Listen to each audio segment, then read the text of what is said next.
Talking to Djokovic last week in Indian Wells, he was talking about how Davis Cup, the impact it had on him. Do you feel drained from that? Do you feel rejuvenated? Do you feel more, because you had, a pretty good weekend over there. You won one, you split.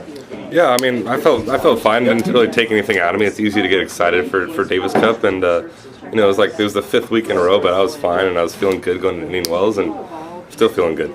How do you feel about the way the season started, winning Memphis? You've had good result in San Jose. How do you feel about the way you're playing right now? So far, so good. I'm playing great, and hopefully it'll continue this week and then over to the clay court season in Europe. I know players don't look ahead, but what do you think of the draw here? You're in Djokovic's section, obviously. I think you have to play Almagro first before that. I'm playing Jeremy Chardy tomorrow. Right, tomorrow. And, that's a tough one. I played him first round last week, and it was a close match. He's got a huge serve, huge forehand, huge backhand, so it's going to be a tough one.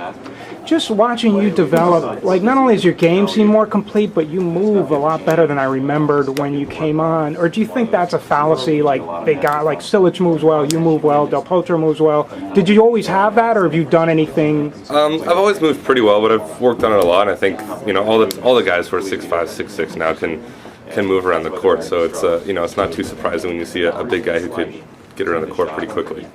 About all the matches you've had with Roddick, they're always pretty tight, pretty exciting. You played him in Memphis. What is it about playing? Is it because he's a top-ranked American, or just because you're friends? What is it about his game that brings out good matches in the both of you? He's so intense, and I was always hit with him growing up, and he's just, he's got a big serve, I've got a big serve, so it's tough to break one another. So I think that's one of the reasons why it's always so close. But anytime you're playing the top American, you kind of want to show him and prove to him kind of what you've got.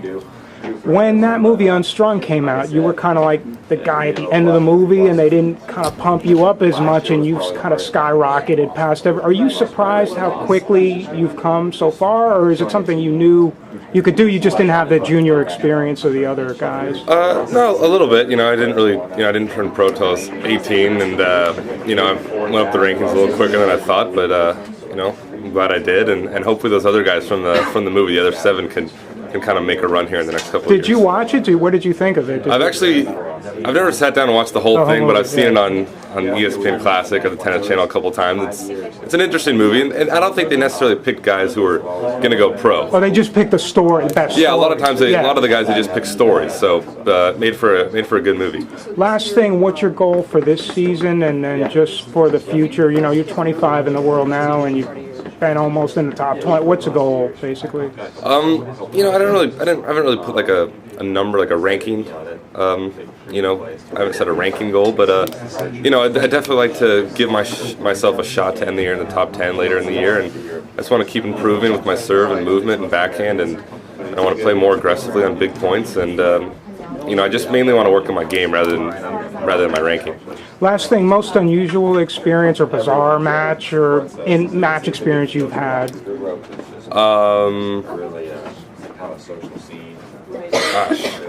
I mean, for me, it was in the U.S. Open Juniors. I was playing, I can't remember who I was playing, but we were sitting down, we were getting ready to start the match, and the opponent got up, and as he was walking to his side, he hit his head on the chair umpire's on the overhang. On his thing, and it knocked him out for 15 minutes. The doctor had to come out. That's a little... Yeah, so that was probably the weirdest thing that's ever happened.